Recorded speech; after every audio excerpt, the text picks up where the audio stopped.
ಸ್ವರವನ್ನು ಕೇಳಲಿಕ್ಕೆ ದಾಹವುಳ್ಳವರ ಮೇಲೆ ನಿನ್ನ ಆತ್ಮವನ್ನು ಸುರಿಸುವ ಅರ್ಥನೆ ಎಂಬುದಾಗಿರುವಂಥ ದೇವರೇ, ದಾಹದಲ್ಲಿ ಕುಳಿತಿದ್ದೇವೆ. ನಿನ್ನ ಆತ್ಮದ ಮೂಲಕ ನಮ್ಮೊಂದಿಗೆ ನೀವು ಮಾತನಾಡು ಸ್ವಾಮಿ. ನಿನ್ನ ಪರಿಶುದ್ಧಾತ್ಮದ ಅಭಿಷೇಕ ನಮ್ಮೆಲ್ಲರ ಮೇಲೆ ಬಂದು ಹೇಳಿ ಸ್ವಾಮಿ, ನಿನ್ನ ಸಾಧನವಾಗಿ ನಮ್ಮನ್ನು ಉಪಯೋಗ ಮಾಡುವುದಾಗಿ ಯೇಸು ಕ್ರಿಸ್ತನ ಪರಿಶುದ್ಧ ನಾಮದಲ್ಲಿ ಬೇಡಿ ಹೋಗಿದ್ದೇವೆ. ಮೊಟ್ಟಮೊದಲನೇದಾಗಿ ನಾವು ತಂದೆಯಾದ ದೇವರಿಗೆ ನಮ್ಮ ಸ್ತೋತ್ರವನ್ನು ಸಲ್ಲಿಸ್ತೇನೆ. ಅವಕಾಶ ಮಾಡಿಕೊಟ್ಟಂತ ನಿಮ್ಮ ಸಮಪಾಲಕರಿಗೂ, ಮನೆಯವರಿಗೂ, ಸಭಾಪಾಲಕ ಸಮಿತಿಯ ಸಭೆಯವರು ನಿಮ್ಮೆಲ್ಲರಿಗೂ ರೀತಿಯ ವಂದನೆಗಳು. ಸಭೆಯು ಹೊಸದಲ್ಲ. ನಾನು ಸಿಟಿಯ ಕ್ಷೇತ್ರದಲ್ಲಿ ಯೂತ್ ಕನ್ವೀನರ್ ಆಗಿ ನಾನು ಸೇವೆ ಮಾಡುವಾಗ ನಮ್ಮ ಸಭೆಗೆ ಅನೇಕ ಸಲ ನಾನು ಬಂದಿದ್ದೇನೆ. ನಿಮ್ಮ ಯೂತ್ ಫೆಲೋಶಿಪ್ ಈಗ ಎಲ್ಲರೂ ದೊಡ್ಡವರಾಗಿದ್ದೀರಾ, ಒಳ್ಳೊಳ್ಳೆ ಆಟಗಳನ್ನ ಆಡ್ತಿದ್ದೀರಾ. ಈ ವೆರಿ ವೈಬ್ರೆಂಟ್ ಚರ್ಚ್ ನಿಮ್ಮ ಕೋರ್ಮಂಗಲ ಸಭೆ, ಮುಂಚೆ ಕೋರ್ಮಂಗಲ ಸಭೆ ಅಂತ ಕರೀತಾ ಇದ್ವಲ್ಲ, ಈಗ ಕಾಮನೆಂಟ್ ಸಭೆ ಅಂತ. Very vibrant church. ಇದರಿಂದ ಅನೇಕ ಸಭೆಗಳು ನೀವು ಒಂದು ಮಾದರಿಯಾಗಿ ಇದ್ದೀರಾ ಎಂಬುದಾಗಿ ಅನೇಕ ವ್ಯವಸ್ಥರು ನಮ್ಮೊಂದಿಗೆ ಮಾತನಾಡೋದು ಸ್ಟಾರ್ಟ್ ಮಾಡಿರುವಂಥ ದೇವರ ಸ್ತುತಿ ವರ್ಷಿಪ್ ಅದು ಈಗಲೂ ಸಹ ಬಹಳ ವೈಬ್ರೆಂಟ್ ಆಗಿ ಮಾಡ್ತಾ ಇದ್ರು. ಅನೇಕ ಸಭೆಗಳಲ್ಲಿ ಅದು ಇಂಪ್ಲಿಮೆಂಟ್ ಆಯಿತು ಎಂಬುದಾಗಿ ಅನೇಕರು ಹೇಳಿರುವುದು. ದೇವರು ನಿಮ್ಮನ್ನು ಇನ್ನೂ ಹೆಚ್ಚಾಗಿ ಆಶೀರ್ವಾದ ಮಾಡಿ ಮೆನ್ಸ್ ವರ್ಷಕ್ಕೆ ಕಾಂಪ್ಲಿಮೆಂಟ್ಸ್ ಹಾಗೆ ಒಳ್ಳೆ ಸಂಗೀತಗಳನ್ನು ಹುಡುಕಿ ನೀವು ಮಾಡಿದರೆ ಅತ್ಯದ್ಭುತವಾಗಿರುವಂಥ ಸಂಗೀತಗಳು. ನಮ್ಮ ಸ್ವಲ್ಪ ಧ್ಯಾನಕ್ಕಾಗಿ ನಾವು ಈಗಾಗಲೇ ನಾವು ಓದಿದ್ದೇವೆ. ಇಂದು ನಮಗೆ ಆಜ್ಞೆಯ ಪ್ರಕಾರ ಕೊಡಲ್ಪಡುವಂಥ ವಿಷಯ ಮೇಕ್ ಡಿಸೈಪಲ್ಸ್ ಅಥವಾ ಶಿಷ್ಯರನ್ನು ಮಾಡಿರಿ ಎಂಬುದಾಗಿ, ಮೇಕ್ ಡಿಸೈಪಲ್ಸ್ ಎಂಬುದಾಗಿ ನಮ್ಮ ಆಜ್ಞೆಯ ಪ್ರಕಾರ ಕೊಡಲ್ಪಡುವಂಥ ವಿಷಯ. ಒಂದು ಸಲ ಒಂದು ವ್ಯಕ್ತಿ ಅವನು ಬೇರೆ ದೇಶಕ್ಕೆ ಹೋಗಬೇಕಾಗಿತ್ತು, ಅವನು ಪ್ರಯಾಣ ಮಾಡಬೇಕಾಗಿತ್ತು. ಆತನು ಒಂದು ಶಿಪ್ ಮೂಲಕ ಆ ದೇಶಕ್ಕೆ ಹೊರ ದೇಶಕ್ಕೆ ಹೋಗಬೇಕಾಗಿತ್ತು. ಆತನು ಟಿಕೆಟ್ ಅನ್ನು ಖರೀದಿಸಿ ಆತನು ಪ್ರಯಾಣ ಬಹಳ ದಿನಗಳು, ಕೆಲವೊಮ್ಮೆ ತಿಂಗಳುಗಟ್ಟಲೆ ಅವನು ಪ್ರಯಾಣ ಮಾಡಬೇಕಾಗಿತ್ತು. ಆತನ ಏನ್ ಮಾಡ್ತಾನೆ, ಪ್ರಯಾಣಕ್ಕೆ ಬೇಕಾಗಿರುವಂತ ಬಟ್ಟೆಗಳನ್ನು ಅದನ್ನೆಲ್ಲ ತೆಗೆದುಕೊಂಡ, ಸ್ವಲ್ಪ ಬಿಸ್ಕೆಟ್ಸ್ಗಳನ್ನ ತಗೊಂಡ್ಕೊಂಡ, ಚೀಸ್ಗಳನ್ನ ತೆಗೆದುಕೊಂಡು, ಯಾಕೆಂದ್ರೆ ಬಹಳ ಪ್ರಯಾಣ ಮಾಡಬೇಕಾಗಿತ್ತಲ್ಲ ಅಂತ ಇದೆಲ್ಲ ತೆಗೆದುಕೊಂಡು ಬ್ಯಾಗಲ್ಲಿ ಆತನು ಶಿಪ್ ಅನ್ನು ಹತ್ತಿದ ಪ್ರಯಾಣ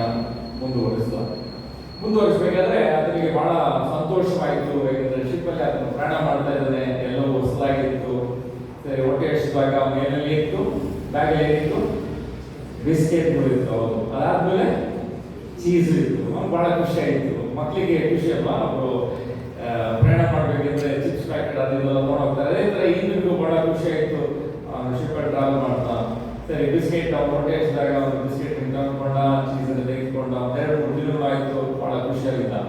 ಅದಾದ್ಮೇಲೆ ಕಾಲಕ್ರಮೇಣ ಆಯಿತು. ಅಂದ್ರೆ ಒಬ್ಬ ವ್ಯಕ್ತಿ ಅಲ್ಲಿ ಫುಡ್ ಸರ್ವ್ ಮಾಡೋರು ಅವ್ರು ಏನ್ ಮಾಡ್ತಾ ಇದ್ದಾರೆ, ಬರೀ ಗೆಸ್ಟ್ಗಳಿಗೆಲ್ಲ ಬಂದ್ಬಿಟ್ಟು ಶಿಪ್ಪಲ್ಲಿ ಫುಡ್ ಅನ್ನ, ಆಹಾರವನ್ನು ಅವರು ಸರ್ವ್ ಮಾಡ್ತಾ ಇದ್ದಾರೆ. ಈತನು ನೋಡ್ತಾ ಇದ್ದಾನೆ, ವಿಧವಿಧವಾಗಿರುವಂತ ಆಹಾರವನ್ನ ಅವರು ಸರ್ವ್ ಮಾಡುವುದು. ಈತನಿಗೆ ಹೊಟ್ಟೆ ಜಾಸ್ತಿ ಆಯಿತು. ಅಂದ್ರೆ ವಿಧವಿಧವಾಗಿರುವಂತ ಆಹಾರವು ಅಲ್ಲಿ ಕೊಡ್ತಾ ಇರೋದನ್ನ ಅವನಿಗೆ ನೋಡಿ ಇನ್ನೂ ಹೊಟ್ಟೆ ಜಾಸ್ತಿ ಆಗ್ತಾ ಇತ್ತು. ಅವರಲ್ಲಿ ಏನಿದೆ, ಬಿಸ್ಕೆಟ್ ಮತ್ತೆ ಚೀಸ್ ಮಾತ್ರ ಇದೆ.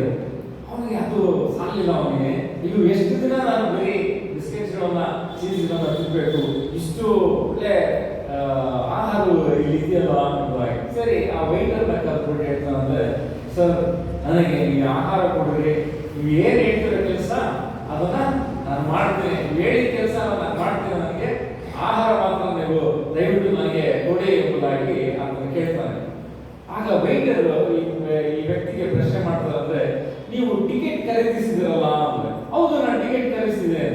ಟಿಕೆಟ್ ಖರೀದಿಸಿದ್ರೆ ಆಹಾರವು ನಿಮಗೆ ಫ್ರೀ ಎಂಬುದಾಗಿ ಹೇಳಿ. ಆ ಟಿಕೆಟ್ ತಗೊಂಡ್ರೆ ಆಹಾರವು ಫ್ರೀ ಎಂಬುದಾಗಿ. ಆ ವ್ಯಕ್ತಿಗೆ ಗೊತ್ತಿಲ್ಲದೆ ಅವನು ಹೊಟ್ಟೆ ಹಸಿವಿಂದ ಆತನು ಪ್ರಯಾಣ ಮಾಡ್ತಾ ಇದ್ದಾನೆ. ಅದಾದ್ಮೇಲೆ ಆ ವಿಷಯ ಗೊತ್ತಾಯ್ತು. ಅನೇಕ ಸಲ ನಾವು ಸಹ ಈ ನಮ್ಮ ಜೀವನದಲ್ಲಿ ದೇವರು ನಮ್ಮ ಜೊತೆಯಲ್ಲಿ ಇದ್ದಾನೆ ಎಂಬುದಾಗಿ ಮರೆತೋಗ್ತೀವಿ. ದೇವರು ನಮ್ಮ ಜೊತೆಯಲ್ಲಿ ಇದ್ದಾನೆ ಎಂಬುದಾಗಿ ಮರೆತು ನಾವು ಕಷ್ಟದಲ್ಲಿ, ಕಣ್ಣೀರಿನಲ್ಲಿ, ಸಂಕಟದಲ್ಲಿ, ವೇದನೆಯಲ್ಲಿ ನಾವು ಜೀವನದ ಪ್ರಯಾಣ ಮಾಡ್ತಾ ಇರ್ತೀವಿ. ಅದಾದ ಮೇಲೆ ನಾವು ಕೇಳ್ತೀವಿ, ದೇವರೇ ನೀವು ಎಲ್ಲಿದ್ದೀರಾ, ನನ್ನ ಪ್ರಾರ್ಥನೆ ಕೇಳ್ತಾ ಇದ್ದೀರಾ, ನನ್ನ ಕಣ್ಣೀರನ್ನು ನೀವು ಒರೆಸ್ತೀರಾ ಎಂಬುದಾಗಿ ಅನೇಕ 10ನೇ ಅಧ್ಯಾಯ 10ನೇ ವಚನದಲ್ಲಿ ನಾವು ನೋಡಿದ್ರೆ, ಯೋಹಾನನ ಬರೆದ ಸುವಾರ್ತೆ 10ನೇ ಅಧ್ಯಾಯ 10ನೇ ವಚನದಲ್ಲಿ, ಕಳ್ಳನು ಕದ್ದುಕೊಳ್ಳುವುದಕ್ಕೂ ಕೊಯ್ಯುವುದಕ್ಕೂ ಹಾಳು ಮಾಡುವುದಕ್ಕೆ ಬರ್ತಾನೆ, ಮಾತು ಯಾವುದಕ್ಕೂ ಬರುವುದಿಲ್ಲ. ಆದರೆ ನಾನಾದರೂ ನಿಮಗೆ ಜೀವವನ್ನು, ಸಮೃದ್ಧಿಯಾದ ಜೀವನವನ್ನು ಕೊಡಲಿಕ್ಕೆ ನಾನು ಬಂದಿದ್ದೇನೆ ಎಂಬುದಾಗಿ. ಯೇಸು ಕ್ರಿಸ್ತನು ಈ ಲೋಕಕ್ಕೆ ಬಂದಿರುವುದು ನಮಗೆ ಜೀವವನ್ನು, ಸಮೃದ್ಧಿಯಾದ ಜೀವನವನ್ನು ಕೊಡಲಿಕ್ಕೆ. ನಾವು ಯೇಸು ಕ್ರಿಸ್ತ ಸರ್ವಶಕ್ತನಾಗಿರುವಂತ ತಂದೆಯಾದ ದೇವರನ್ನು ನಂಬಿರುವಂತ ನಾವು, ಆಗ ಮಕ್ಕಳಾಗಿರುವಂತ ಅಧಿಕಾರ ನಮಗೆ ಕೊಟ್ಟಿರುವಂತ ನಾವು, ಇನ್ನು ನಾವು ಕಷ್ಟದಲ್ಲಿ, ಕಣ್ಣೀರಲ್ಲಿ, ವೇದನೆಯಲ್ಲಿ, ಅಯ್ಯೋ ಯೇಸು ಕ್ರಿಸ್ತನನ್ನು ನೋಡ್ತಾ ಇಲ್ಲವಲ್ಲ, ಯೇಸು ಕ್ರಿಸ್ತನ ನನ್ನ ಪ್ರಾರ್ಥನೆ ಕೇಳ್ತಾ ಇರಲ್ಲ, ನಾನು ಯಾಕೆ ಈ ಜೀವನವು, ನಾನು ಯಾಕೆ ಈ ಜೀವನದಲ್ಲಿ ನಾನು ಬದುಕ್ತಾ ಇದ್ದೇನೆ, ಯಾಕಾದರೂ ನಾನು ಹುಟ್ಟಿದ್ದೇನೆ ಎಂಬುದಾಗಿ ನಾವು ಪ್ರಶ್ನೆ ಮಾಡಿದ್ರೆ ಅದಕ್ಕೆ ಯಾವ ಅರ್ಥವಿಲ್ಲ ನನ್ನ ಪ್ರಿಯ ದೇವಜನರೇ. ಯಾಕಂದ್ರೆ ದೇವರು ಯೇಸು ಕ್ರಿಸ್ತನು ಈ ಲೋಕಕ್ಕೆ ಬಂದಿರುವಂತದ್ದು ನಮಗೆ ಜೀವವನ್ನು, ಸಮೃದ್ಧಿಯಾದ ಜೀವನವನ್ನು ಕೊಡ್ಲಿಕ್ಕೆ, ನಮ್ಮ ಪಾಪಕ್ಕೆ ಕ್ಷಮಾಪಣೆಯನ್ನು ಕೊಡುವುದಕ್ಕೋಸ್ಕರ ಯೇಸು ಕ್ರಿಸ್ತನು ಈ ಲೋಕಕ್ಕೆ ಬಂದಿದ್ದಾನೆ. ಯೇಸು ಕ್ರಿಸ್ತನು ಈ ಲೋಕಕ್ಕೆ ಬಂದಿರುವಂತದ್ದು ಆತನು ಮಾದರಿಯ ಜೀವನ ಮಾಡಿ ನಮಗೆ ಈ ಡೆಮಾನ್ಸ್ಟ್ರೇಟೆಡ್ ಅಂದ್ರೆ ಆತನು ಮಾದರಿಯನ್ನು ತೋರಿಸಿಕೊಟ್ಟನು, ನಾವು ಯಾವ ರೀತಿಯಲ್ಲಿ ನಾವು ಜೀವನವನ್ನು ಬದುಕಬೇಕು ಎಂಬುದಾಗಿ. ಯಾರ್ಯಾರು ಯೇಸು ಕ್ರಿಸ್ತನು ನಂಬಿದಾರೋ ಅವರಿಗೆ ನಿತ್ಯ ಜೀವದ ಭಾಗ್ಯ ಯೇಸು ಕ್ರಿಸ್ತನು ನಮಗೆ ಕೊಟ್ಟಿದ್ದಾನೆ. ನಾವು ಎಲ್ಲರೂ ಪರಲೋಕಕ್ಕೆ ಹೋಗಬೇಕು ಎಂಬುದಾಗಿ ನಮ್ಮ ತೀರ್ಮಾನ, ನಮ್ಮ ನಿರ್ಧಾರ, ಹೌದಲ್ವಾ? ಎಲ್ಲರೂ ಪರಲೋಕ ಹೋಗಬೇಕು. ಯಾರಾದ್ರೂ ಇಲ್ಲಿ ಕುಳಿತವರು ನಾನು ನರಕಕ್ಕೆ ಹೋಗ್ಬೇಕು ಎಂಬುದಾಗಿ ತೀರ್ಮಾನ ಮಾಡಿದ್ದೀರ? ಯಾರಾದ್ರೂ ಇದ್ದೀರಾ? ಯಾರಾದ್ರೂ ಇದ್ರೆ ಸಭೆ ನಂತರ ನಮ್ಮನ್ನು ಮೀಟ್ ಮಾಡಿ. ಯಾರು ನರಕಕ್ಕೆ ಹೋಗಬಾರ್ದು ಎಂಬುದಾಗಿ ಅಲ್ವಾ? ಎಲ್ಲರೂ ಪರಲೋಕಕ್ಕೆ ಹೋಗ್ಬೇಕು. ಯಾಕೆ ಪರಲೋಕಕ್ಕೆ ಹೋಗ್ಬೇಕು? ಒಂದು ಪ್ರಶ್ನೆ ಸಭೆಯವರು ನಿಮಗೆ, ಯಾಕೆ ನೀವು ಪರಲೋಕಕ್ಕೆ ಹೋಗ್ಬೇಕು? ಎಲ್ಲ ನಿಶ್ಚಿತವಾಗಿದ್ದೀರಾ? ಯಾರು ಪರಲೋಕಕ್ಕೆ ಹೋಗ್ಬಾರ್ದ? ಯಾವ ಸಂಕಟವೂ ಇಲ್ಲ. ಓಕೆ, ಆಮೇಲೆ ನಿತ್ಯ ಜೀವ, ಹೌದು. ಆಮೇಲೆ ಯೇಸು ಸ್ವಾಮಿ ಜೊತೆ ಇರಬೇಕು ಎಂಬುದಾಗಿ. ಆಮೇಲೆ ಯಾಕೆ ಪರಲೋಕಕ್ಕೆ ಹೋಗ್ಬೇಕು? ನೋಡಿ, ಪ್ರಶ್ನೆ ಕೇಳಿದ ತಕ್ಷಣ ನಮಗೆ ಸ್ಟ್ರೈಕ್ ಆಯ್ತು, ಏನಕ್ಕೆ ನಮ್ಮ ಪರಲೋಕಕ್ಕೆ ಹೋಗ್ಬೇಕು? ಹೌದು, ಯೇಸು ಕ್ರಿಸ್ತನ ಜೊತೆ ನಾವು ನಿರಂತರವಾಗಿ ನಾವಿದ್ದು ಅಲ್ಲಿ ಯೇಸು ಕ್ರಿಸ್ತನು ನಮ್ಮ ಜೊತೆ ಇದ್ದಾರೆ. ಅಲ್ಲಿ ಕಣ್ಣೀರಿಲ್ಲ, ಯಾವ ವೇದನೆ ಇಲ್ಲ, ಯಾವ ಸಂಕಟವಿಲ್ಲ, ಯಾವ ಕೊರೋನಾ ವೈರಸ್ ಇಲ್ಲ, ಯಾವ ಡೆಲ್ಟಾ ವೈರಸ್ ಇಲ್ಲ, ಎಲ್ಲ ಇಲ್ಲೇ. ಯೇಸು ಕ್ರಿಸ್ತನು ಅಲ್ಲಿದ್ದಾರೆ, ಇಲ್ಲಿ ನಮ್ಮ ಜೊತೆ ಇದ್ದಾರ. ಯೇಸು ಕ್ರಿಸ್ತ ನಮ್ಮ ಜೊತೆ ಇದ್ದಾರೆ. ಮತ್ತಾಯನ ಬರೆದ ಸುವಾರ್ತೆ 28ನೇ ಅಧ್ಯಾಯ ಕೊನೆಯ ವಚನದಲ್ಲಿ ಯಾರಾದರೂ ಜ್ಞಾಪಕ ಇದೆಯಾ? ಮತ್ತಾಯನ ಬರೆದ ಸುವಾರ್ತೆ 28ನೇ ಅಧ್ಯಾಯ 20ನೇ ವಚನ ಯಾರಾದರೂ ಹೇಳ್ತೀರಾ? ನಾವು ಯುಗದ ಸಮಾಧಿಯವರೆಗೆ ಯಾರ ಸಂಗಡ? ಯಾರ ಸಂಗಡ? ನಮ್ಮ ಸಂಗಡ, ನನ್ನ ಸಂಗಡ ಯೇಸು ಕ್ರಿಸ್ತನು ಇದ್ದಾರೆ. ನೆನ್ನೆಯೂ ಇದ್ದಾರೆ, ಇಂದು ಇದ್ದಾರೆ, ನಿರಂತರವೂ ಅಂತ ಇದ್ದಾರೆ. ನಾವು ನಾಳೆ ಇರುವುದಿಲ್ಲ. ನಾನು ಮಾತಾಡ್ತಾ ಇದ್ದೇನೆ, ಮೇಬಿ ನಾಳೆ ಇರುವುದಿಲ್ಲ. ಆದರೆ ಯೇಸು ಕ್ರಿಸ್ತನು ನಿರಂತರವಾಗಿ ಆತನು ಇರುವಾತನು. ಆತನು ಮೋಶೆಯ ಸಂಗಡ ಆತನು ಮಾತನಾಡಿದಂತ ದೇವರು, ಮೋಶೆಯು ದೇವರೇ ನೀನು ಯಾರು ಎಂಬುದಾಗಿ, ಅಂದ್ರೆ ವಾಟ್ ಇಸ್ ಯುವರ್ ಐಡೆಂಟಿಟಿ, ನೀನು ಯಾರು ಎಂಬುದಾಗಿ ಇರುವಾಗ ಯೆಹೋವ ದೇವರು ಹೇಳ್ತಾರೆ, ಇರುವಾತನು, ಇರುವಾತನು, ಆ ಇರುವಾತನೇ ಈ ಭೂಲೋಕಕ್ಕೆ ಬಂದು ನಾನೇ ಮಾರ್ಗವು, ಸತ್ಯವು, ಜೀವವು ಆಗಿದ್ದೇನೆ. ಅದೇ ಯೇಸು ಕ್ರಿಸ್ತನು ಆತನು ಮೃತ್ಯುಂಜಯನಾಗಿ ಎದ್ದು ಇವನು ಪರಲೋಕಕ್ಕೆ ಎತ್ತಲ್ಪಡುವ ಮುನ್ನ ತನ್ನ ಶಿಷ್ಯರನ್ನು ಕರೆದು, ನೀವು ಹೊರಟು ಹೋಗಿ ಲೋಕದ ಜನರನ್ನ ಶಿಷ್ಯರನ್ನಾಗಿ ಮಾಡಿರಿ. ಅದೇ ಮಗನ ಬರೆದ ಸುವಾರ್ತೆ 28ನೇ ಅಧ್ಯಾಯದ 19ನೇ ವಚನದಲ್ಲಿ, ನೀವು ಹೊರಟು ಹೋಗಿ ಎಲ್ಲಾ ದೇಶಗಳ ಜನರನ್ನ ಶಿಷ್ಯರನ್ನಾಗಿ ಮಾಡಿರಿ. ಯೇಸು ಕ್ರಿಸ್ತನು ತನ್ನ ಶಿಷ್ಯರನ್ನ ಕರೆದು, ನೀವು ಲೋಕದ ಜನರನ್ನು ಹೋಗಿ ನೀವು ಅವರನ್ನ ವಿಶ್ವಾಸಿಗಳನ್ನಾಗಿ ಮಾಡ್ರಿ ಎಂಬುದಾಗಿ ಹೇಳ್ತಾರ, ಅಥವಾ ಶಿಷ್ಯರನ್ನಾಗಿ ಮಾಡ್ರಿ ಎಂಬುದಾಗಿ ಹೇಳ್ತಾರ? ಶಿಷ್ಯರನ್ನಾಗಿ ಮಾಡ್ರಿ. ಇಂದು ನಮ್ಮ ಸಭೆಗಳಲ್ಲಿ, ನಮ್ಮ ಕ್ರೈಸ್ತಿಯ ಕುಟುಂಬಗಳಲ್ಲಿ ಅಥವಾ ನಮ್ಮ ಕಮ್ಯುನಿಟಿಯಲ್ಲಿ ಜಾಸ್ತಿ ಇರುವಂತದ್ದು ಏನಂದ್ರೆ ವಿಶ್ವಾಸಿಗಳು, ಶಿಷ್ಯರಲ್ಲ.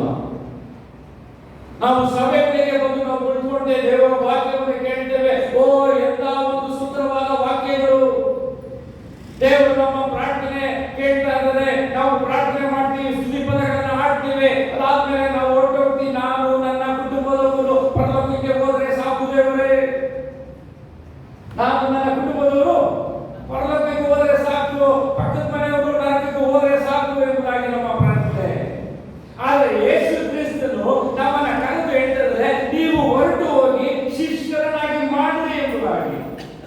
ಇದನ್ನ ನಾವು ಆಂಗ್ಲ ಭಾಷೆಯಲ್ಲಿ ಗ್ರೇಟ್ ಕಮಿಷನ್ ಎಂಬುದಾಗಿರ್ತೇವೆ ಅಥವಾ ಮಹಾ ನಿಯೋಗ ಎಂಬುದಾಗಿ.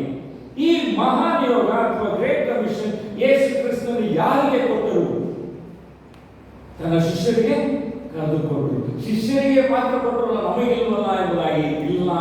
ಯಾರ್ಯಾರು ಯೇಸು ಕ್ರಿಸ್ತನನ್ನು ನಂಬಿದಾರೋ, ಯಾರ್ಯಾರು ತಂದೆ ಮಗ ಪರಿಶುದ್ಧಾತ್ಮ ನಾಮದಲ್ಲಿ ದೀಕ್ಷಾಸ್ನಾನ ಹೊಂದಿದಾರೋ ಅವರಿಗೆ ಎಲ್ಲರಿಗೂ ಕೊಡಲ್ಪಟ್ಟಿರುವಂತಹ ಈ ಮಹಾನಿಯೋಗ, ನೀವು ಹೊರಟು ಹೋಗಿ ಎಲ್ಲಾ ದೇಶದ ಜನರನ್ನ ಶಿಷ್ಯರನ್ನಾಗಿ ಮಾಡ್ರಿ.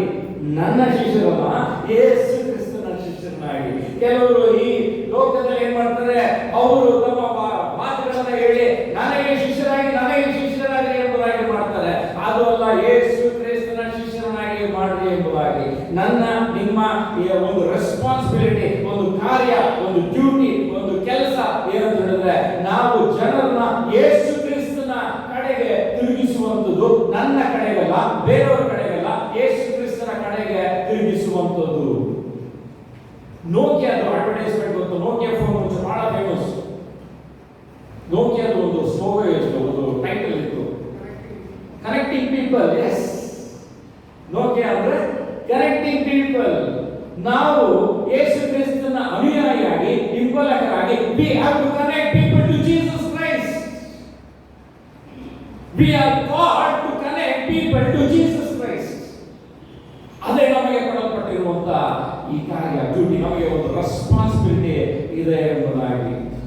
ನಮ್ಮನ್ನು ಒಟ್ಟಿಗರಾಗಿ ಯೇಸು ಕ್ರಿಸ್ತನು ಬಿಟ್ಟಿಲ್ಲ, ನಮ್ಮ ಅನಾಥರಾಗಿ ಯೇಸು ಕ್ರಿಸ್ತನು ಬಿಟ್ಟಿಲ್ಲ.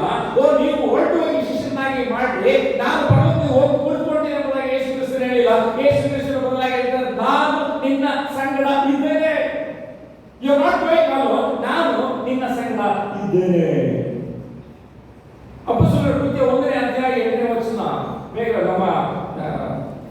ನಮ್ಮ ಬೈಬಲ್ ಸತ್ಯವನ್ನು ತೆಗೆದು ಅಪೊಸ್ತಲರ ಕೃತ್ಯ 1ನೇ ಅಧ್ಯಾಯ 8ನೇ ವಚನ ಯಾರಾದರೂ ಗಟ್ಟಿಗೆ ಓದಕ್ಕಾಗುತ್ತಾ? ಅಪೊಸ್ತಲರ ಕೃತ್ಯ 1:8.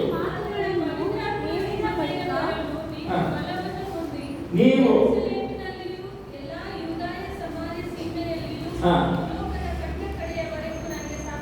ನನಗೆ ಸಾಕ್ಷಿಗಳಾಗಿರಬೇಕು ಅಂದನು. ಅಂದ್ರೆ ಪವಿತ್ರಾತ್ಮ ನಿಮ್ಮ ಮೇಲೆ ಬರಲಾಗಿ. ಇದು ನನ್ನ ಸ್ವಂತ ಶಕ್ತಿಯಿಂದಲ್ಲ, ನನ್ನ ಸ್ವಂತ ಜ್ಞಾನದಿಂದಲ್ಲ, ನನ್ನ ಸ್ವಂತ ಬಲದಿಂದಲ್ಲ, ಆದರೆ ಪರಿಶುದ್ಧಾತ್ಮದ ಬಲದಿಂದಲೇ ಈ ಕಾರ್ಯವನ್ನು ಮಾಡಲಿಕ್ಕೆ ಆಗುತ್ತದೆ ಎಂಬುದಾಗಿ ಯೇಸು ಕ್ರಿಸ್ತ ಹೇಳ್ತಾ ಇದ್ದಾರೆ. ಅಪೊಸ್ತಲರ ಕೃತ್ಯ 1ನೇ ಅಧ್ಯಾಯ 8ನೇ ವಚನದಲ್ಲಿ ಯೇಸು ಕ್ರಿಸ್ತ ಹೇಳ್ತಾ ಇದ್ದಾರೆ, ನೀವು ಪವಿತ್ರಾತ್ಮ ನಿಮ್ಮ ಮೇಲೆ ಬರಲು. ಅವಾಗ ಏನಾಗುತ್ತೆ? ಫಲವನ್ನು we shall receive power. ಆಂಗ್ಲ ಭಾಷೆ ಬಹಳ ಸುಂದರವಾಗಿ ಬರೆಯಲ್ಪಟ್ಟಿದೆ. You shall receive power. ನಾವು ಸಾಧಾರಣ ವ್ಯಕ್ತಿಗಳಲ್ಲ. ನನ್ನ ಪ್ರಿಯ ದೇವ ಜನರೇ, we are not ordinary people. We are extraordinary people because Jesus Christ has called us. ಎಫೆಸದವರ ಬರೆದ ಪತ್ರಿಕೆ, ಪೌಲನ ಎಫೆಸದವರ ಬರೆದ ಪತ್ರಿಕೆ 1ನೇ ಅಧ್ಯಾಯದಲ್ಲಿ ನೋಡುತ್ತೇವೆ, ನಾವು ಜಗದುತ್ಪತ್ತಿಗಿಂತ ಮುಂಚೆ ಯೇಸು ಕ್ರಿಸ್ತನು ನಮ್ಮನ್ನು ಆರಿಸಿಕೊಂಡಿದ್ದಾನೆ. We have been chosen. ನಮ್ಮನ್ನು ಆರಿಸಿಕೊಂಡಿದ್ದಾರೆ. ಆರಿಸಿಕೊಂಡು ತನ್ನ ಮಕ್ಕಳಾಗಿ ನಮ್ಮನ್ನು ಮಾಡಿದ್ದಾನೆ. ಯಾರು? ಯೇಸು ಕ್ರಿಸ್ತನು. ಹೀಗೆ ಹೇಳಿದೆ, we are ordinary people not. No, we are extraordinary people. ಯಾಕೆ? ನಾವು ಯೇಸು ಕ್ರಿಸ್ತನ ಮಕ್ಕಳು. Who is Jesus? The creator of heavens and earth. ಕೀರ್ತನೆ 121:1 ಯಾರಾದರೂ ಬೈಬಲ್ ವಚನ ಇದೆಯಾ? ಕೀರ್ತನೆ 121:1. ನಾನು ಕಣ್ಣೆತ್ತಿ ಪರ್ವತಗಳ ಕಡೆಗೆ ನೋಡುತ್ತೇನೆ, ನನ್ನ ಸಹಾಯವು ಎಲ್ಲಿಂದ ಬರುತ್ತದೆ ಎಂಬುದಾಗಿ. ಭೂಮಿ ಆಕಾಶವನ್ನು ಉಂಟು ಮಾಡಿದಂತ ಸರ್ವಶಕ್ತನ ಅಥವಾ ಯೆಹೋವನಿಂದಲೇ ನನ್ನ ಸಹಾಯವು ಬರುತ್ತದೆ. ಯಾರು ನನ್ನನ್ನು ಉಂಟು ಮಾಡಿದರು? ಸರ್ವಶಕ್ತನಾದ ದೇವರು. ಈ ಭೂಮಿ ಆಕಾಶವನ್ನು ಉಂಟು ಮಾಡಿದಂತ ಸರ್ವಶಕ್ತನಾದ ದೇವರು. ನಾನು ಯಾರು? ನೀವು ಯಾರು? What is your identity? ಯಾರಾದರೂ ಬಂದು ನೀವು ಯಾರು ಎಂಬುದಾಗಿ ಕೇಳುವುದಾದ್ರೆ ನಮ್ಮ ಇಮಿಡಿಯೇಟ್ ಆನ್ಸರ್ ಏನಂತ ಹೇಳಿದ್ರೆ, ನಾನು ಸ್ಟೂಡೆಂಟ್ ಆಗಿದ್ರೆ ನಾನು ಈ ಒಂದು ಕಾಲೇಜಲ್ಲಿ ನನ್ನ ಹೆಸರು, ನಾನು ಈ ಒಂದು ಸ್ಟಡೀಸ್ ಮಾಡ್ತಾ ಇದ್ದೇನೆ. ಇಲ್ಲ ನಾನು ಕೆಲಸದಲ್ಲಿ ನಾನು ಮಾಡ್ತಾ ಇದ್ರೆ ನನ್ನ ಹೆಸರು so and so, I am A software engineer. ಅಥವಾ ನಮ್ಮ ಹೆಸರು ಇದು, ನಾನು ಒಂದು teacher. That is my identity. ನಾವು ಹೇಳ್ಕೊಡ್ತೀವಿ. ಆದರೆ ನಮ್ಮ ಐಡೆಂಟಿಟಿ ಏನಂತ ಹೇಳಿದ್ರೆ, ನಾನು ಯಾರು ಎಂಬುದಾಗಿ ಈ ಭೂಮಿ ಆಕಾಶವನ್ನು ಉಂಟು ಮಾಡಿದಂತ ತಂದೆಯಾದ ದೇವರ ಮಗನು ಮಗಳು. ವಾವ್, ಎಂತ ಒಂದು ಸುಂದರವಾದ ಮಾತುಗಳು ನೋಡಿ. ಈಗ ನನ್ನ ಕಣ್ಣೀರಲ್ಲಿ ನಾನು ದುಃಖದಲ್ಲಿ ನಾನು ಏನೂ ಇಲ್ಲ ಎಂಬುದನ್ನು ಕುಳಿತಿರುವುದ, ಅಥವಾ ನಾನು ದೇವರ ಮಗನು ಮಗಳು ಎಂಬುದಾಗಿ ಜಯಘೋಷದಿಂದ ಜೀವನವನ್ನು ಸಾಗಿಸುವುದ? ಈ ಪ್ರಶ್ನೆ ನಿಮ್ಮ ಮುಂದೆ ಇದೆ. ಇಲ್ಲಿ ದೇವರು ಯೇಸು ಕ್ರಿಸ್ತನು ಹೇಳ್ತಾರೆ, ನೀವು ಪವಿತ್ರಾತ್ಮ ನಿಮ್ಮ ಮೇಲೆ ಬರಲು ನೀವು ಬಲವನ್ನು ಹೊಂದಿ ಯೆರೂಸಲೇಮಿನಲ್ಲಿಯೂ, ಆಮೇಲೆ ಎಲ್ಲಾ ಯೂದಾಯ ಸಮಾರ್ಯ ಸೀಮೆಗಳಲ್ಲಿ ಭೂಲೋಕದ ಕಟ್ಟಕಡೆಯವರೆಗೂ ನನಗೇನಾಗಬೇಕಂತೆ? ಸಾಕ್ಷಿಗಳಾಗಿರ್ಬೇಕಂತೆ. ವಿಟ್ನೆಸ್ಸಿಂಗ್. ವಿಟ್ನೆಸ್ ಅಂದ್ರೆ ಸಾಕ್ಷಿ ಅಂದ್ರೆ ನಾವು ನಡ್ಕೊಂಡು ಹೋಗ್ತಾ ಇದ್ದೀವಿ ರಸ್ತೆಯಲ್ಲಿ, ಏನೋ ಒಂದು ಆಕ್ಸಿಡೆಂಟ್ ಆಯಿತು ಅಂದ್ರು. ಆ ಆಕ್ಸಿಡೆಂಟ್ ಹೇಗಾಗಿದೆ ಎಂಬುದಾಗಿರುವುದಾದ್ರೆ ಪೊಲೀಸ್ ಒಂದೊಂದು ರಿಪೋರ್ಟ್ ಕಳಿಸ್ತಾರೆ ಕೋರ್ಟಲ್ಲಿ. ಅದರಿಂದ ಐ ವಿಟ್ನೆಸ್ ಎಂಬುದಾಗಿ, ಅಂದ್ರೆ ನನ್ನ ಕಣ್ಣಿನಿಂದ ನಾನು ನೋಡಿದ್ದೇನೆ ಇದು ಹೇಗಾಯಿತು, ಯಾರಿಗೆ ಬಿದ್ದಿದ್ರು ಎಂಬುದಾಗಿ ವಿಟ್ನೆಸ್. ಇಲ್ಲಿ ಯೇಸು ಕ್ರಿಸ್ತರು ಹೇಳ್ತಾರೆ ನನಗೆ ಸಾಕ್ಷಿಯಾಗಿರಬೇಕು ಎಂಬುದಾಗಿರುವುದಾದ್ರೆ ಯೇಸು ಕ್ರಿಸ್ತನು ಮಾಡಿದಂತ ಎಲ್ಲ ಕಾರ್ಯಗಳು, ಯೇಸು ಕ್ರಿಸ್ತನು ಆಡಿದಂತ ಮಾತುಗಳು, ಯೇಸು ಕ್ರಿಸ್ತನು ಯಾರು, ಆತನ ಪ್ರೀತಿ ಎಂಬುದು, ಆತನ ಕೃಪೆ ಎಂಬುದು, ಆತನ ಕರುಣೆ ಎಂಬುದು, ಆತನ ನಿತ್ಯ ಜೀವ ಅಂದ್ರೆ ಏನು ಎಂಬುದಾಗಿ ಈ ಎಲ್ಲಾ ವಿಷಯಗಳನ್ನ ನಾನು ಹೇಳುವಂತದೇ ಸಾಕ್ಷಿ, ನಾನು ಇರುವಂತದೇ ಒಂದು ಸಾಕ್ಷಿ, ನಾನು ಮಾತನಾಡುವಂತದೇ ಒಂದು ಸಾಕ್ಷಿ, ನಾನು ಹೇಗೆ ಬಿಹೇವ್ ಆಗ್ತೀನಿ ಅದೇ ಒಂದು ಸಾಕ್ಷಿ. ಎಲ್ಲಿ ಹೊರಟು ಹೋಗೋದು? ನನಗೆ ಒಂದು ಪ್ರಶ್ನೆ ಇತ್ತು. ಯೇಸು ಸ್ವಾಮಿ, ನಾನು ನನ್ನ ಜೀವನವನ್ನು ನಿನ್ನ ಕೈಯಲ್ಲಿ ಒಪ್ಪಿಸ್ಕೊಡ್ತೇನೆ, ನನ್ನನ್ನ ನೀನು ಉಪಯೋಗ ಮಾಡಿ ಎಂಬುದಾಗಿ ಆ ಪ್ರಾರ್ಥನೆ ಅಲ್ಲಿಗೆ ಮುಗಿಸಿದೆ. ಯಾಕಂದ್ರೆ ನನಗೆ ಒಂಥರ ಭಯ. ಯಾಕಂದ್ರೆ ನನ್ನನ್ನು ತೆಗೆದುಕೊಂಡು ಆಫ್ರಿಕಾ ಖಂಡಕ್ಕೆ ತಗೊಂಡು ಹೋಗ್ಬಿಟ್ರೆ ಒಂದು ಭಯ ಆಗಿದೆ. ನನ್ನನ್ನು ಆಫ್ರಿಕಾ ಕರ್ಕೊಂಡು ಹೋಗ್ಬಿಟ್ರೆ ಅಲ್ಲಿ ನೀವು ಹೋಗಿ ಶಿಷ್ಯನಾಗಿ ಮಾಡು ಎಂಬುದಾಗಿ ಹೇಳುವುದಾದ್ರೆ ದೇವರೇ ಆಫ್ರಿಕಾ ಬೇಡ ನನಗೆ ಒಂದು ಭಯ. ಆದರೆ ಯೇಸು ಕ್ರಿಸ್ತನು ಹೇಳ್ತಾರೆ ಯೆರೂಸಲೇಮಿನಲ್ಲಿಯೂ, ಯೆರೂಸಲೇಮ್ ಯಾವುದು? ಯೆರೂಸಲೇಮ್ ಯಾವುದು? ಅಲ್ಲಿ ಆ ಸಮಯದಲ್ಲಿ ಶಿಷ್ಯರು ಯೆರೂಸಲೇಮಲ್ಲಿ ಇದ್ರು. ಯೆರೂಸಲೇಮಲ್ಲಿ ನಾನು ನನ್ನ ಕುಟುಂಬದವರು ಯೆರೂಸಲೇಮ್, ಜುಡಯ, ಸಮರಯ ಎಂಬುದಾಗಿರುವುದಾದ್ರೆ ನನ್ನ ಒಡಹುಟ್ಟಿದವರು ಇರ್ಬೋದು, ನನ್ನ ಸ್ನೇಹಿತರು ಇರ್ಬೋದು, ನನ್ನ ನೆರೆಯವರು ಇರ್ಬೋದು. ಅದಾದ್ಮೇಲೆ ಹಾಗೆ ನಾನು ಇರುವಂತ ಸ್ಥಳದಲ್ಲಿ, ಕೆಲಸ ಮಾಡುವಂತ ಸ್ಥಳದಲ್ಲಿ, ನಾನು ಹೋಗುವಂತ ಸ್ಥಳದಲ್ಲಿ, ಆಮೇಲೆ ಲೋಕದ ಕಟ್ಟ ಕಡೆಯವರು ನೀವು ನನಗೆ ಸಾಕ್ಷಿಗಳಾಗಿರಿ ಎಂಬುದಾಗಿ. ಒಂದು ನದಿಯಲ್ಲಿ ನೀರು ಶಾಂತವಾಗಿದೆ ಅನ್ಕೊಳ್ಳೋಣ. ಒಂದು ಸಣ್ಣ ಕಲ್ಲು, ಒಂದು ಪೆಬಲ್, ಒಂದು ಸಣ್ಣ ಕಲ್ಲು ಮಧ್ಯದಲ್ಲಿ ಹಾಕಿದ್ರೆ ಏನಾಗುತ್ತದೆ? ನೀರು ರಿಪಲ್ ಆಗುತ್ತೆ. ಅದೇ ರೀತಿಯಲ್ಲಿ ನನ್ನಿಂದ ಪ್ರಾರಂಭವಾಗಿ ಇಡೀ ಲೋಕಕ್ಕೆ ಆ ಫೈರ್, ಆ ಬೆಂಕಿಯು ಅದು ಹತ್ತಿಕೊಂಡು ಹೋಗ್ಬೇಕು. ಅದೇ ಯೇಸು ಕ್ರಿಸ್ತನು ಹೇಳಿರುವಂಥದ್ದು. ಶಿಷ್ಯರಂದ್ರೆ ಏನು? ಶಿಷ್ಯತ್ವ ಅಂದ್ರೆ ಏನು?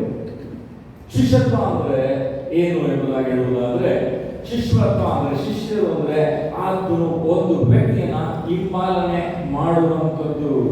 He is the follower of one master ಎಂಬುದಾಗಿ ಹೇಳ್ತೇವೆ. ಇಲ್ಲಿ ಯೋಹಾನ ಬರೆದ ಸುವಾರ್ತೆ 1ನೇ ಅಧ್ಯಾಯದಲ್ಲಿ ನಾವು ನೋಡ್ತೇವೆ. ಯೋಹಾನ ಬರೆದ ಸುವಾರ್ತೆ 1ನೇ ಅಧ್ಯಾಯದಲ್ಲಿ ನಾವು ನೋಡ್ತೇವೆ, ಸ್ನಾನಿಕನಾದ ಯೋಹಾನನು ಯೇಸು ಕ್ರಿಸ್ತನು ಬರುವುದನ್ನು ಆತನು ನೋಡ್ತಾ ಇದ್ದಾರೆ.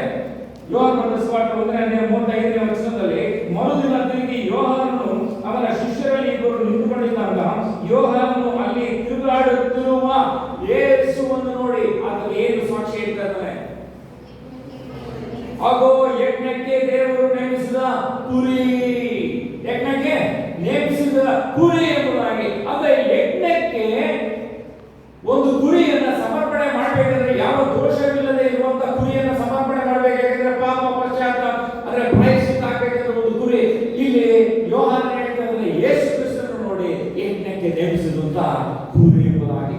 ಆ ವಾರ್ತೆಯನ್ನ ಹೇಳಿದ ಕೂಡಲೇ ಸ್ನಾನಿಕನಾದ ಯೋಹಾನ ಶಿಷ್ಯರಲ್ಲಿ ಇಬ್ಬರು ಯೇಸುವಿನ ಹಿಂದೆ ಹೋದರು ಎಂಬುದಾಗಿ ನೋಡ್ತೇವೆ. ಯೇಸು ಕ್ರಿಸ್ತನ ಹಿಂದೆ ಹೋದರು ಎಂಬುದಾಗಿ. ಹಾಗೆ ಯೇಸು ಕ್ರಿಸ್ತನ ಹಿಂದಿರುಗಿ ನೋಡಿ ಅವರಿಗೆ ಈ ಒಂದು ಪ್ರಶ್ನೆಯನ್ನು ಕೇಳ್ತಾ ಇದ್ದಾನೆ. ಏನಂದ್ರೆ, ನಿಮಗೆ ಏನು ಬೇಕು? What are you seeking? ನಿಮಗೆ ಏನು ಬೇಕು ಎಂಬುದಾಗಿ ಹೇಳುವಾಗ ಆ ಶಿಷ್ಯರು ಏನ್ ಹೇಳ್ತಾ ಇದ್ದಾರೆ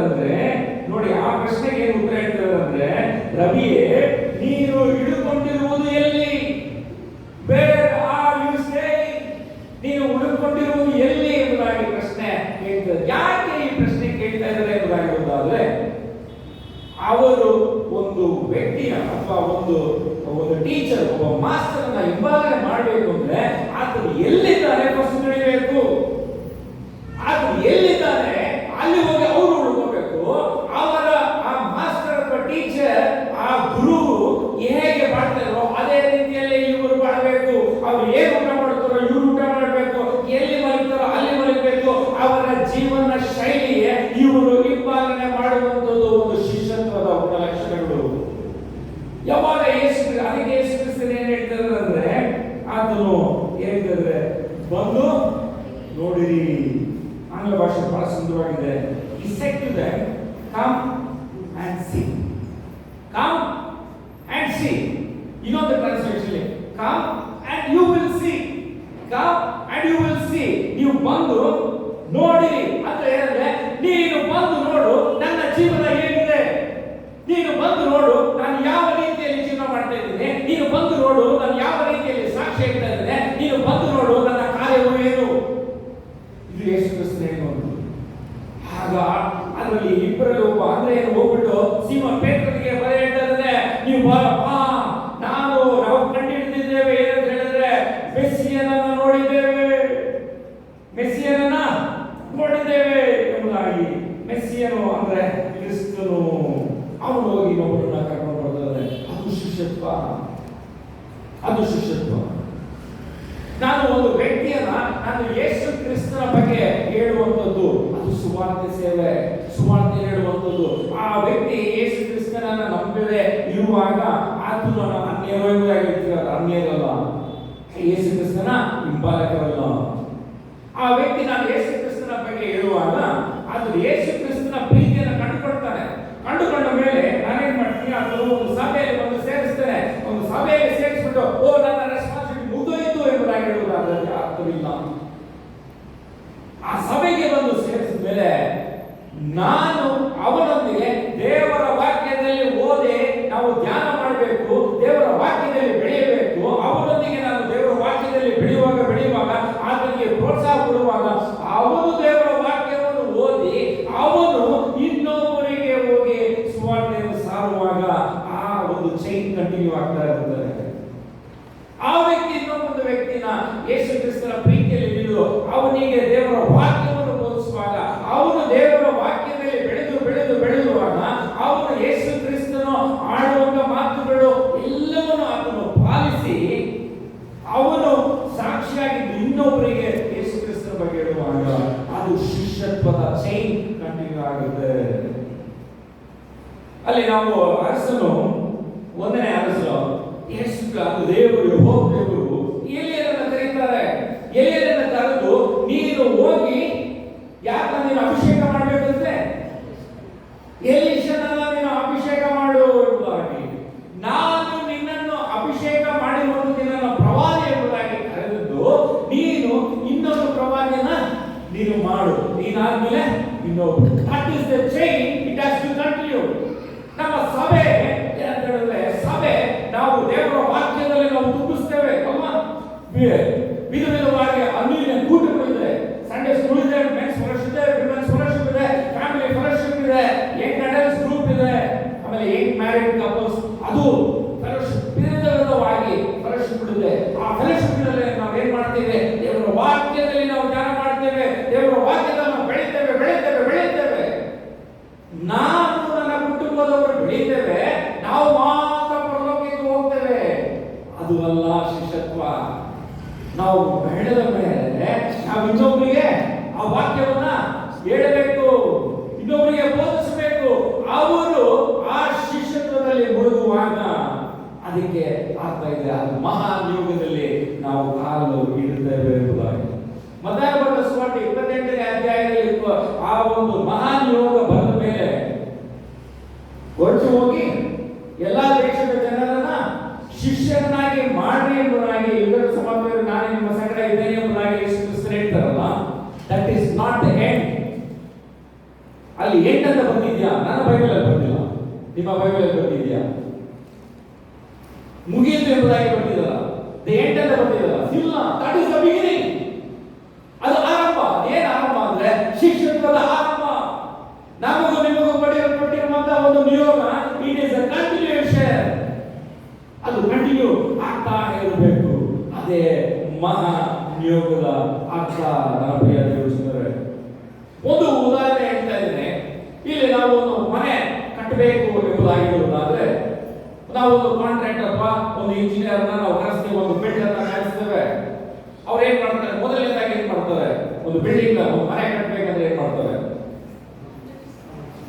ಸ್ಥಳವನ್ನು ನೋಡ್ತಾರೆ. ಅದಾದ ಮೇಲೆ ಪ್ಲಾನ್ ಆಯ್ತು. ಆಮೇಲೆ ಎಲ್ಲ ಗವರ್ಮೆಂಟ್ ಇಂದ ಅಪ್ರೂವಲ್ ನೋಡ್ರು, ಆಯ್ತು. ಆಮೇಲೆ ಫೌಂಡೇಶನ್ ನೋಡ್ತಾರೆ, ಆಯ್ತು. ಫೌಂಡೇಶನ್ ಹಾಕಿದ ಮೇಲೆ ಅದಾದ್ಮೇಲೆ ಏನ್ ಮಾಡ್ತಾರೆ? ಫೌಂಡೇಶನ್ ಹಾಕಿದ ಮೇಲೆ ಕಟ್ಟಕ್ಕೆ ಪ್ರಾರಂಭ ಮಾಡ್ತಾರೆ. ಕೆಲಸದವ್ರನ್ನ ಕರೆಸ್ತಾರೆ. ಕೆಲಸದವರು ಬಂದು ಒಂದು ಬ್ರಿಕ್, ಒಂದು ಕಲ್ಲನ್ನು ಇಡ್ತಾರೆ. ಸಿಮೆಂಟ್ ಹಾಕಿ ಒಂದು ಕಲ್ಲು, ಸಾಕಪ್ಪ ಮುಗಿದು ಒಂದು ಕೆಲಸ ಮುಗಿಸಿ ಹೋಗ್ತಾರ? ನೀವು ಬಂಡವಾಳ ಹಾಕಿ ಒಂದು ಕಲ್ಲು ಇಟ್ಬಿಟ್ರಲ್ಲ ಸಾಕು ಎಂಬುದಾಗಿ ಕಳಿಸ್ಬಿಡ್ತೀರಾ? ಇಲ್ಲ, ಒಂದು ಕಲ್ಲಿನ ಮೇಲೆ ಇನ್ನೊಂದು ಕಲ್ಲು ಮೇಲೆ ಇನ್ನೊಂದು. ಅದೇ ರೀತಿ ಒಂದು ಗೋಡೆ, ಅದನ್ನ ಬೆಳೆಸ್ತಾರೆ. ಅಂದ್ರೆ ಅವ್ರು ಕಟ್ಟುತ್ತಾರೆ. ಆ ಕಟ್ಟದ ಮೇಲೆ ರೂಫ್ ವರ್ಗು ಬಂದಾಗ ರೂಫ್ ಅನ್ನ ಹಾಕ್ತಾರೆ. ಆಯ್ತಲ್ಲ, ರೂಫ್ ಅನ್ನ ಹಾಕಿ ಅಲ್ಲೇ ಬಿಟ್ಬಿಡ್ತಾರ? ಇಲ್ಲ. ಆಮೇಲೆ ನೆಕ್ಸ್ಟ್ ಅದು ಪ್ಲಾಸ್ಟಿಕ್ ಆಗುತ್ತೆ, ಅದಾದ್ಮೇಲೆ ಪೇಂಟಿಂಗ್ ಆಗುತ್ತೆ, ಎಲ್ಲ ತರ ಇಂಟೀರಿಯರ್ ಡೆಕೋರೇಟ್ ಮಾಡ್ತೀವಿ. ಆ ಬಿಲ್ಡರ್ ಮನೆ ಕಟ್ಟುವವರು ಇದು ಮನೆ ಕಟ್ಬಿಟ್ಟಿದೀನಿ ಸಾಕು, ನನ್ನ ಜೀವನ ಮುಗ್ದೋಯ್ತು ಎಂಬುದಾಗಿ ಹೋಗಿ ಮನೆ ಕುತ್ಕೊಳ್ಳೋದಿಲ್ಲ. ಆಮೇಲೆ ಏನ್ ಮಾಡ್ತಾರೆ? ನೆಕ್ಸ್ಟ್ ಏನ್ ಹೋಗ್ತಾರೆ? ಮನೆ ಕಟ್ತಾರೆ. ಅಲ್ಲಿ ಹೋಗಿ ಫೌಂಡೇಶನ್ ಕೊಡ್ತಾರೆ, ಅಲ್ಲಿ ಒಂದು ಮನೆ ಕಟ್ತಾರೆ, ಅಲ್ಲಿಗೆ ಮುಗಿಲ್ಲ, ಇನ್ನೊಂದು ನೆಕ್ಸ್ಟ್. ಈ ಒಂದು ಪ್ರಾಜೆಕ್ಟ್ ಅಲ್ಲಿ ಹೋಗ್ತಾ ಇರ್ತಾರೆ. ಅದೇ ರೀತಿಯಲ್ಲಿ ನೀವು ದೇವರಿಗೆ ಸಾಕ್ಷಿ ಆಗಿರ್ಬೇಕಂದ್ರೆ ಒಂದು ವ್ಯಕ್ತಿ ನಾನು ದೇವರ ವಾಕ್ಯವನ್ನು ಹೇಳಿದ ಮೇಲೆ ಮುಗ್ದೋಯ್ತಲ್ಲ ನಮ್ಮ ಕಾರ್ಯ, next we have to go search. ಒಂದು ಪ್ರಶ್ನೆ ಕೇಳಲಿಕ್ಕೆ ಇಷ್ಟಪಡ್ತಾನೆ. ಯೇಸು ಕ್ರಿಸ್ತನು ನಮಗೆ ಯಾವ ನಿಯೋಗ ಕೊಟ್ಟಿದ್ದಾರೆ? ಗ್ರೇಟ್ ಕಮಿಷನ್ ಅಂತ ಹೇಳಿದ್ದಾರೆ. ನೀವು ಹೊರಟು ಹೋಗಿ ಲೋಕದ ಎಲ್ಲ ಜನರನ್ನ ಶಿಷ್ಯರನ್ನಾಗಿ ಮಾಡ್ರಿ ಎಂಬುದಾಗಿ. ಕರೆಕ್ಟ್ ಅಲ್ವಾ? ಎಲ್ಲರೂ ಒಪ್ಕೊಳ್ತಿರಲ್ಲ? ಎಷ್ಟು ಜನ ಶಿಷ್ಯರನ್ನಾಗಿ ಮಾಡಿದ್ದೀರ?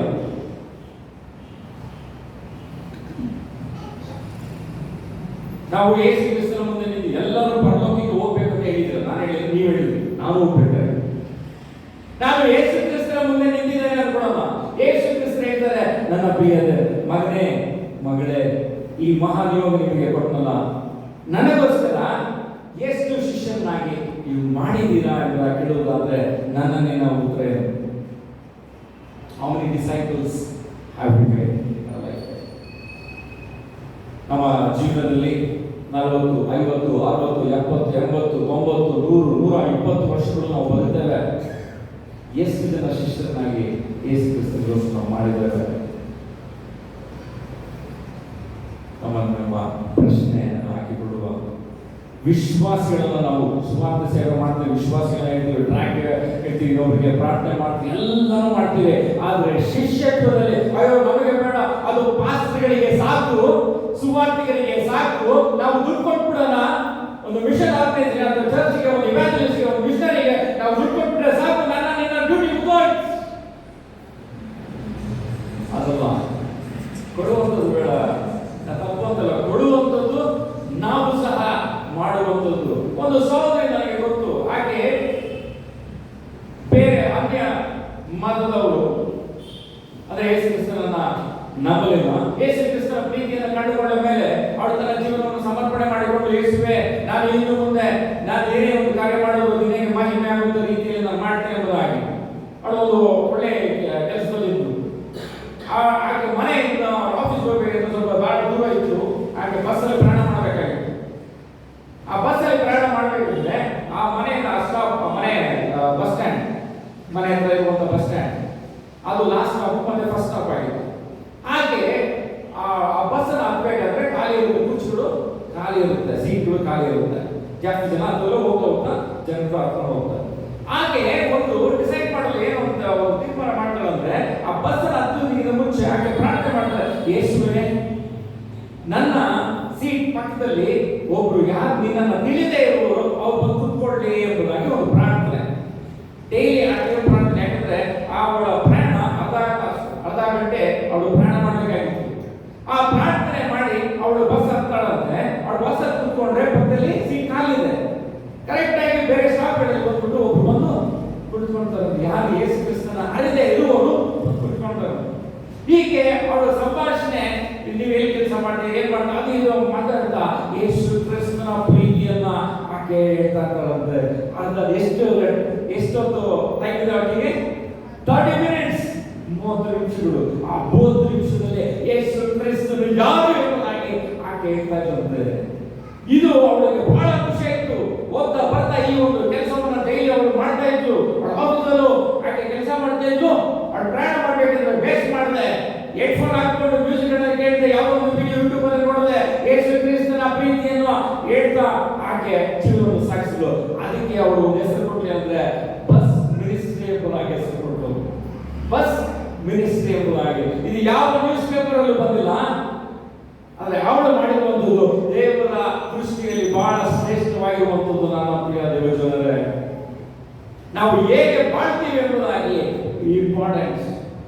ನಾವು ಯೇಸು ಕ್ರಿಸ್ತನ ತನ್ನ ಸ್ವಂತ ರಕ್ಷಕನಾಗಿ ದೇವರು ಎಂಬುದಾಗಿ ಸ್ವೀಕಾರ ಮಾಡಿದ ಕೂಡಲೇ ನಮ್ಮನ್ನ ಪರಲೋಕಕ್ಕೆ ಯೇಸು ಕ್ರಿಸ್ತನ ತೆಗೆದುಕೊಂಡು ಹೋಗ್ಬೋದಮ್ಮ.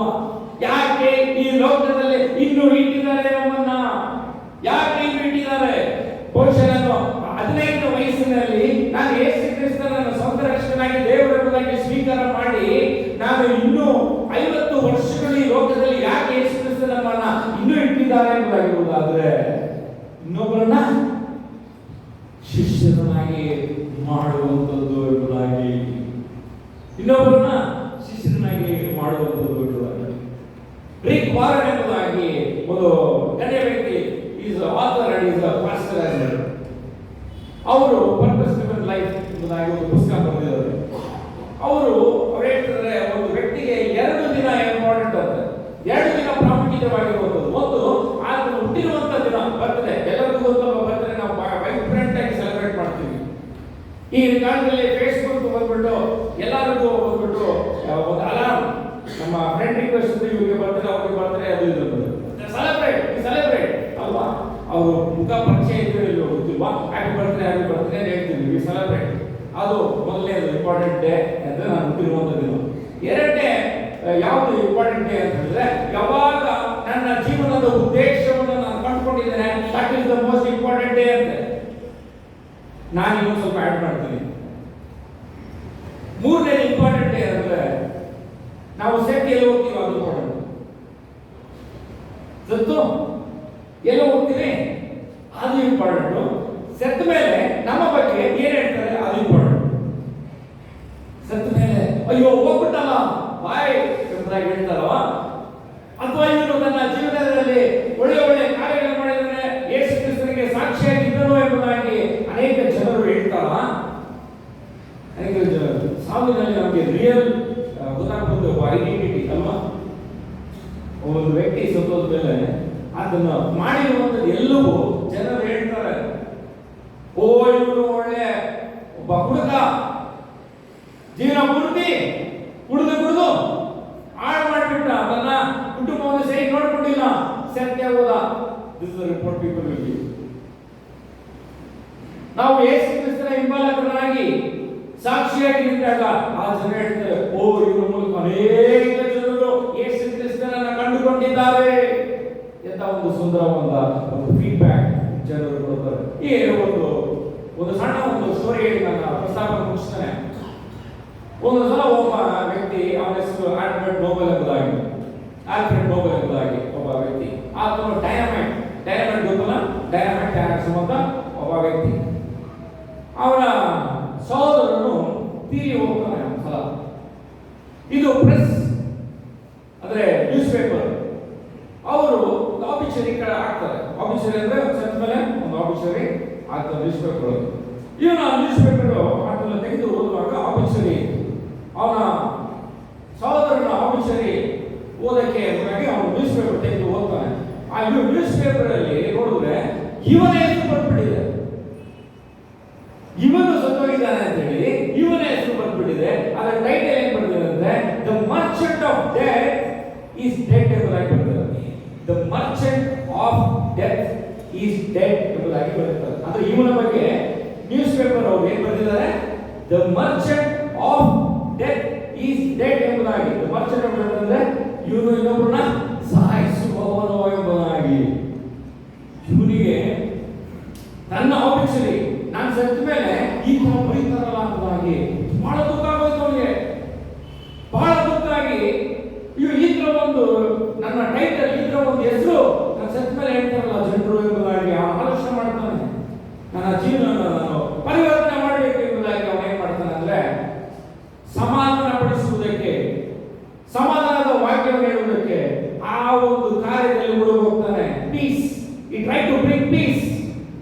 ಅವನಿರುವಂತ ಸ್ಥಳದಲ್ಲಿ ಅವನ ಕುಟುಂಬ, ಬೇರೆ ಕುಟುಂಬಗಳು, ಸಮಾಜದಲ್ಲಿ ಆತನ ಸಮಾಧಾನವನ್ನು ತರುವುದು, ಶಾಂತಿಯನ್ನು ತರುವುದು, ಪೀಸ್ ಅನ್ನು ತರುವುದಕ್ಕೆ ಆತನು ಪ್ರಯತ್ನ ಮಾಡ್ತಾನೆ.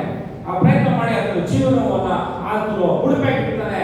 ಎಲ್ಲಿ ಅಸಮಾಧಾನ ಇದೆಯೋ ಅಲ್ಲಿ ಸಮಾಧಾನ ಬರಲಿ ಎಂಬುದಾಗಿ, ಶಾಂತಿ ಬರಲಿ ಎಂಬುದಾಗಿ, ಪೀಸ್ ಬರಲಿ ಎಂಬುದಾಗಿ ಆತನು ಓಡಾಡ್ತಾನೆ. ಆತನು ಸತ್ತ ಮೇಲೆ ಇವಾಗವರೆಗೂ ಆ ವ್ಯಕ್ತಿಯನ್ನು ನೆನೆಸ್ಕೊಳ್ತೇವೆ ಅಂದ್ರೆ ನೋಬೆಲ್ ಪೀಸ್ ಪ್ರೈಸ್ ಕೊಡ್ತೀವಲ್ಲ, ಅದು ಈ ವ್ಯಕ್ತಿಯಿಂದ ಪ್ರಾರಂಭವಾಯಿತು. Nobel peace prize. ಆ ವ್ಯಕ್ತಿಯ ಹೆಸರಂದ್ರೆ ಆಲ್ಫ್ರೆಡ್ ನೋಬೆಲ್ ಎಂಬುದಾಗಿ. ನನ್ನ ಪ್ರಿಯ ದೇವಜನರೇ, ದೇವರ ವಾಕ್ಯವನ್ನು ನಾವು ಕೇಳಿದ್ದೇವೆ. ನಾವು ಯಾವ ರೀತಿಯಲ್ಲಿ ನಾವು ಜೀವನ ಮಾಡ್ತೇವೆ, ಈ ಜೀವನ ಮುಗಿಸಿದ ಮೇಲೆ ನಾವು ಯಾವ ರೀತಿ ಎಲ್ಲಿ ಹೋಗ್ತೇವೆ, ಆ ಬಹಳ ನಂಬಿಕಸ್ಥನಾದ ಒಳ್ಳೆ ವ್ಯಕ್ತಿ ಎಂಬುದಾಗಿ ನಾವು ಕೇಳಿಸ್ಕೊಳ್ತೀವೋ ದೇವರಿಂದ, ಅಥವಾ ನಾವು ನರಕಕ್ಕೆ ತಗೊಳ್ಕೊಳ್ತೀವೋ, ಎಷ್ಟು ಜನರನ್ನ ಶಿಷ್ಯರನ್ನಾಗಿ ನಾವು ಮಾಡುತ್ತಾ ಇದ್ದೇವೆ, ಇನ್ನು ಮುಂದೆ ಮಾಡ್ತೇವೆ ಎಂಬುದಾಗಿ ನಿನ್ನ ಪ್ರಶ್ನೆ ಆಗಲಿ. ಅದಕ್ಕೆ ಉತ್ತರ ನಿಮ್ಮಲ್ಲೇ ಇದೆ. ನನ್ನ ಸ್ವಂತ ಶಕ್ತಿಯಿಂದಲ್ಲ, ಯೇಸು ಕ್ರಿಸ್ತನ ಪರಿಶುದ್ಧಾತ್ಮನ ಶಕ್ತಿಯಿಂದಲೇ ದೇವರು ನಮ್ಮನ್ನು ಉಪಯೋಗ ಮಾಡ್ತಾರೆ. ಪ್ರಾರ್ಥನೆ ಮಾಡುವ. ಸ್ವಾಮಿ, ನಮಗೆ ಬಲ ಬೇಕು, ನಿನ್ನ ಪರಿಶುದ್ಧಾತ್ಮನ ಅಭಿಷೇಕ ಬೇಕು. ನಮ್ಮನ್ನು ಉಪಯೋಗ ಮಾಡು ಸ್ವಾಮಿ. ಕರೆದಿದ್ದಿ, ಆರಿಸಿಕೊಂಡಿದ್ದಿ, ನಮ್ಮನ್ನ ನಿನ್ನ ಸಾಧನವಾಗಿ ನೀನು ಉಪಯೋಗ ಮಾಡು ಸ್ವಾಮಿ. ನಿನಗೆ ಅನೇಕ ಮಕ್ಕಳಿಗೆ ನಿನ್ನ ಪ್ರೀತಿಯ ವಾರ್ತೆಗಳನ್ನು ಹೇಳುವ ಹಾಗೆ, ಅನೇಕರನ್ನ ನಿನ್ನ ಮನವಿಗೆ ಸೇರಿಸುವ ಆ ಒಂದು ಕೆಲಸವನ್ನ, ಆ ಒಂದು ನಿಯೋಗವನ್ನು ನಮಗೆ ಕೊಡು ಸ್ವಾಮಿ. ಕೊಟ್ಟಿದ್ದಿ, ಉಪಯೋಗ